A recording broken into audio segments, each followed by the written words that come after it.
Sekjen PDI Hasto Kristianto hari ini membacakan duplik sebagai bantahan atas replik Jaksa Penuntut Umum KPK. Sidang lanjutan perkara dugaan korupsi yang menjerat Hasto berlangsung di Pengadilan Tipikor Jakarta Pusat.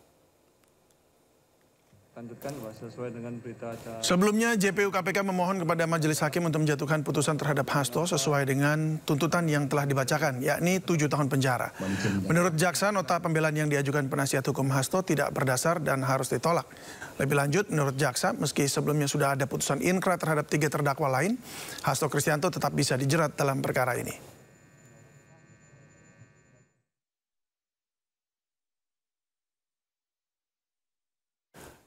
Sementara itu, kuasa hukum Hasto Kristianto menyebut asal-muasal kasus ini dari Harun Masiku, tokoh utama yang harus dimintai pertanggungjawabannya.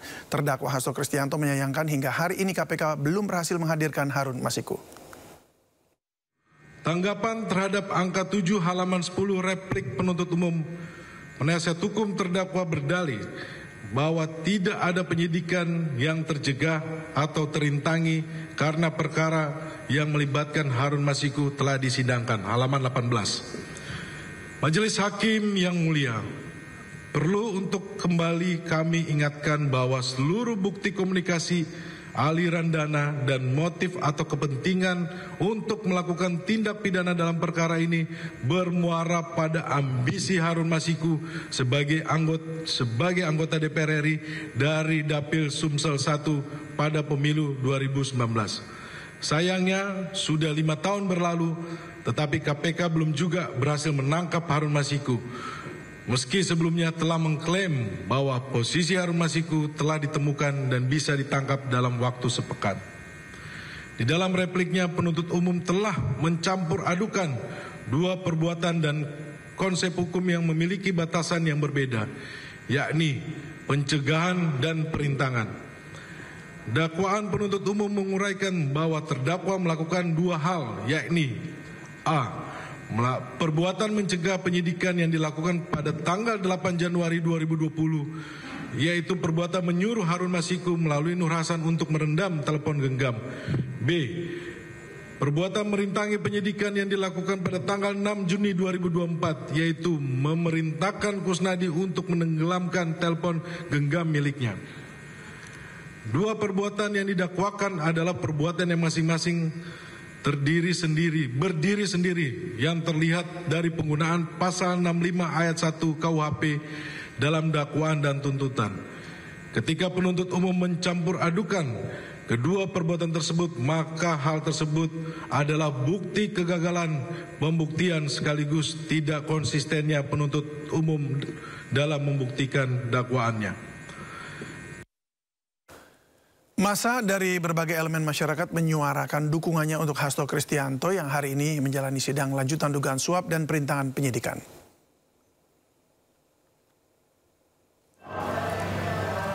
Massa berkumpul di luar gedung Pengadilan Tipikor Jakarta Pusat untuk mengawal jalannya sidang dengan agenda pembacaan duplik dari Hasto. Mereka membawa sejumlah atribut dalam menyuarakan dukungannya untuk Hasto. Untuk mengamankan jalannya sidang, sebanyak 1.180 personel kepolisian diterjunkan. Untuk bagaimana Sekjen Partai Kristianto hari ini, kawan-kawan sekalian, jangan kita biarkan. Ya, dan pemirsa, kita akan mengetahui perkembangan terkini terkait pembacaan vonis Tom Lembong dan juga perkembangan sidang Hasto Kristianto. Kita bergabung dengan Wenda Nura dari Pengadilan Tipikor Jakarta Pusat. Wenda, apakah sudah ada putusan hakim untuk kasus Tom Lembong? Selamat sore David dan juga pemirsa, perlu kami informasikan bahwa sidang putusan akhir untuk mantan Menteri Perdagangan Thomas Trikasih Lembong dari kasus dugaan korupsi importasi gula saat ini masih berlangsung, dan beberapa saat yang lalu masih pembacaan kerangka hukum oleh hakim anggota. Dan memang sidang putusan akhir dari Tom Lembong ini dimulai sekitar pukul 2 siang hari tadi, namun Tom Lembong tadi sudah memasuki ruang sidang sekitar pukul 13.45, tentunya didampingi oleh kuasa hukumnya. Dan sebelum sidang dimulai, seperti biasa ada menyanyikan lagu Indonesia Raya terlebih dahulu, dan juga tadi hakim ketua yang bernama Denny Hasan Fatrika menyampaikan bahwa amar putusan ini cukup tebal, yakni lebih dari 1000 halaman. Namun tentunya hanya poin-poin pentingnya saja yang akan disampaikan dalam sidang putusan akhir ini, dan diantaranya poin pentingnya juga yang akan disampaikan adalah putusan akhir apakah Tom Lembong ini dinyatakan bersalah atau tidak, serta hukuman apa yang akan diberikan kepada Tom Lembong nantinya. Dan perlu kami sampaikan juga, David dan juga pemirsa, bahwa suasana di Pengadilan Tipikor Jakarta Pusat pada sore hari ini nampak begitu ramai tentunya oleh para aktivis dan juga simpatisan yang mendukung Tom Lembong seperti itu. Namun karena memang ruang sidang terbatas, tidak bisa semua simpatisan ini bisa masuk ke dalam ruang persidangan, sehingga sempat terjadi cekcok sedikit dengan petugas keamanan yang berjaga di sini. Namun tentunya karena memang petugas keamanan yang berjaga juga cukup ketat, sehingga meskipun terjadi sedikit cekcok, namun suasana kembali kondusif. Dan tidak hanya dari simpatisan saja, David dan juga pemirsa, namun sejumlah tokoh publik juga hadir menyaksikan persidangan putusan akhir Tom Lembong ini, mulai dari Anies Baswedan hingga Rocky Gerung saat ini tengah di dalam ruang persidangan tentunya untuk menyaksikan putusan akhir nantinya akan seperti apa. Dan perlu kami informasikan kembali bahwa saat ini masih pembacaan kerangka hukum oleh hakim anggota sebelum nantinya hakim ketua yang akan membacakan keputusannya seperti apa, Tom Lembong apakah dinyatakan bersalah atau tidak, dan hukuman apa yang diberikan. Namun sebelumnya, David dan juga pemirsa, jaksa menuntut Tom Lembong ini untuk dihukum 7 tahun penjara dengan denda 750 juta rupiah dengan subsidiar 6 bulan kurungan. Namun tentunya kami akan terus memantau bagaimana nanti hasil putusan akhir dari hakim ketua di persidangan kali ini. Dan untuk sidang Hasto sendiri, ini untuk Sekjen PDIP Hasto Kristianto, sidang duplik yang berlangsung pada pagi hari tadi ini sudah selesai sekitar pukul 15.30 tadi.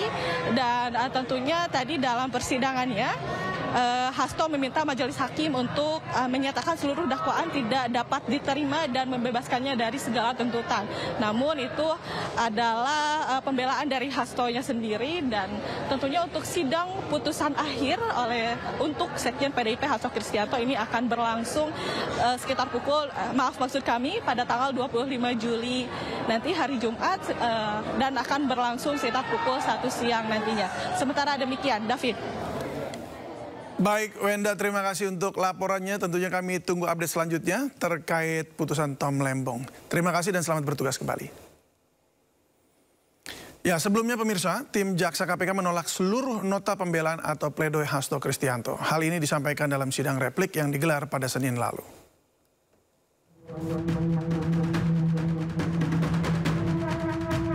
Senin 14 Juli 2025. Sidang kasus dugaan suap pengurusan pergantian antar waktu dan peringatan penyidikan Harun Masiku dengan terdakwa Sekjen PDIP Hasto Kristianto digelar di Pengadilan Tipikor Jakarta dengan agenda pembacaan replik atau jawaban atas nota pembelaan Hasto. Kesimpulannya, tim Jaksa Komisi Pemberantasan Korupsi atau KPK menolak seluruh nota pembelaan atau pledoi yang disampaikan Sekjen PDIP Hasto Kristianto dan tim penasehat hukumnya. Dalil nota pembelaan terdakwa dan tim penasihat hukum yang menyatakan perbuatan terdakwa tidak memenuhi unsur pasal 55 ayat 1 ke 1 KUHP haruslah dinyatakan ditolak dan dikesampingkan. Salah satu poin yang mendasari jaksa meminta hakim mengesampingkan pembelaan Hasto adalah terkait sosok bapak yang pernah disebut Harun Masiku. Jaksa KPK meyakini sosok bapak yang meminta Harun Masiku menghindari OTT dan menenggelamkan ponsel adalah Hasto Kristianto. Pembicaraan antara Nur Hasan dengan Harun Masiku terkait dengan Bapak sudah dipahami baik oleh Nur Hasan maupun Harun Masiku. Saat Harun Masiku menanyakan Bapak di mana atau Bapak suruh kemana, maka Nur Hasan tanpa menanyakan siapa Bapak yang dimaksud Harun Masiku di antara 28 orang laki-laki yang ada di DPP, langsung memahami dengan menjawab, Bapak lagi di luar. Perintahnya Pak Harun suruh standby di DPP. Bahwa rangkaian bukti tersebut telah kami uraikan dalam surat tuntutan halaman 1286 sampai dengan 1295, sehingga membentuk satu kesimpulan logis dan rasional bahwa yang dimaksud Bapak adalah terdakwa. Menanggapi replik, Hasto menilai jaksa penuntut umum KPK tidak mampu menjawab terkait adanya rekayasa hingga kriminalisasi hukum dalam kasus yang menjeratnya sebagai terdakwa. Seluruh argumentasi yang kami sampaikan di dalam pledoi tidak mampu dijawab oleh jaksa penuntut umum. Karena itulah kami meyakini bahwa melalui pengadilan ini hakim akan mengambil keputusan-keputusan berdasarkan fakta-fakta hukum. Terima kasih. Merdeka. Tim Liputan Ayus melaporkan.